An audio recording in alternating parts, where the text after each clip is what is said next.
Ya, ada tiga hal kebijakan pemerintah dalam perang melawan COVID-19 ini. Satu, kesehatan. Yang kedua, ekonomi. Yang ketiga, sosial.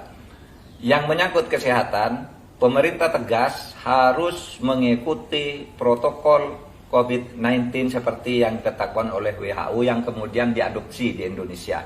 Apa itu? Keharusan memakai masker kalau keluar. Yang kedua, cuci tangan, ya, cuci secara rajin. Kemudian menjaga jarak, physical distancing. Kemudian tidak berkumpul atau tidak melakukan kerumunan-kerumunan yang menyebabkan terjadinya kontak fisik atau kontak nafas secara dekat antara orang dengan orang. Nah, itu protokol kesehatan yang mutlak harus diikuti.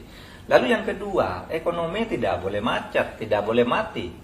Oleh sebab itu, Presiden mengatakan ekonomi harus tetap bergerak, tetapi tetap di dalam kerangka protokol kesehatan itu.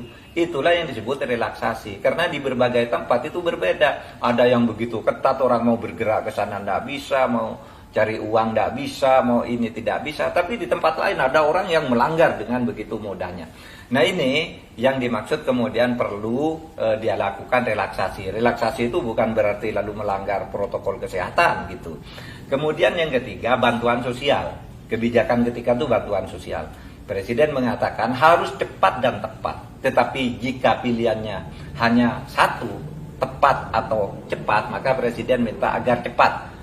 Dulu semuanya segera diberi, soal pembukuannya nanti. Administrasi mungkin karena banyak orang tidak punya KTP, tidak jelas rumahnya, tapi jelas-jelas membutuhkan cepat diberi. Nah, nanti bisa diadministrasikan tersendiri tanpa menjadikan kartu penduduk dan alamat yang jelas sebagai prasyarat untuk mendapatkan itu.